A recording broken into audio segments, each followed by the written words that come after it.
everybody, this is Alchemist2, and I'm back again with another anime review.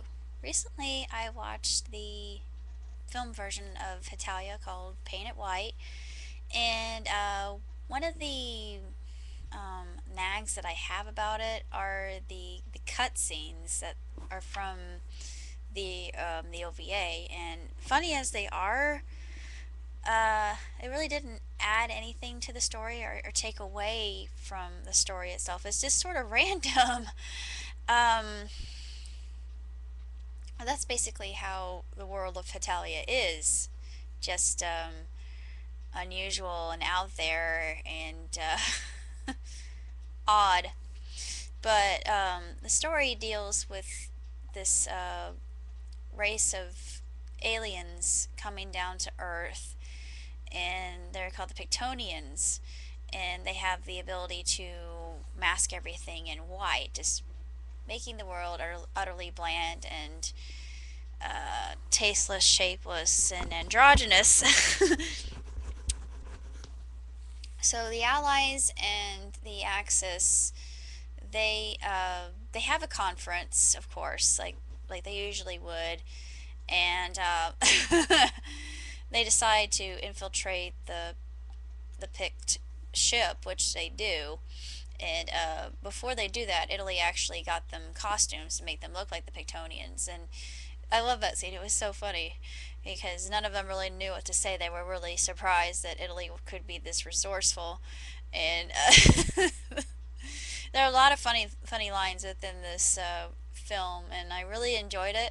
I didn't like it so much as the anime, um, but I still thought it was, all in all, a really good movie, very funny and enjoyable, worthwhile, and I absolutely adored it. And I'm not going to give away what happens at the end, but it's really a well done series, and the dub is actually really good. It's just as good as the Japanese version of it, I think. Of course, a lot of people would probably disagree with me.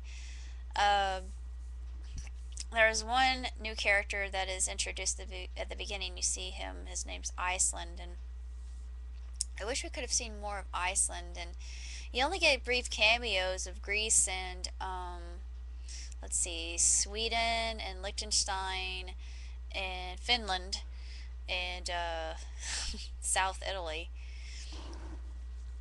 I don't know. I was trying to remember. Oh yeah, Austria and Hungary and Ukraine and Belarus.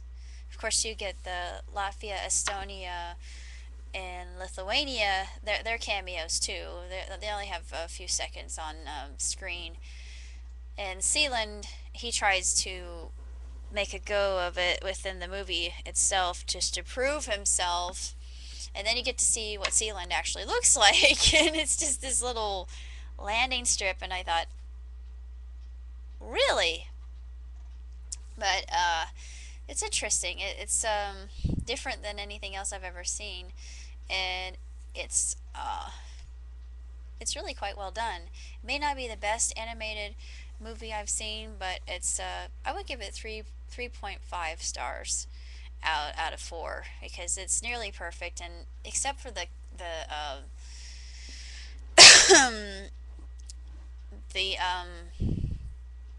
except for the God, I can't even talk right today. Except for the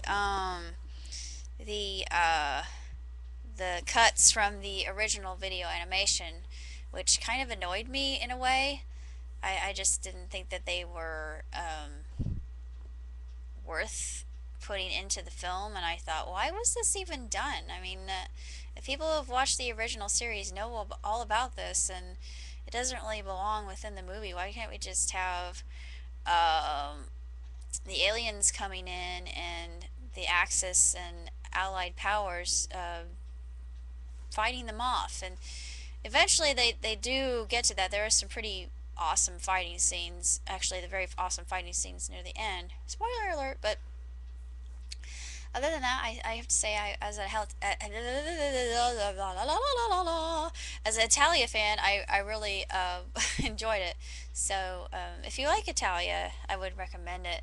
You might get a little bit annoyed with the cuts from the original series, and it was just kind of superfluous.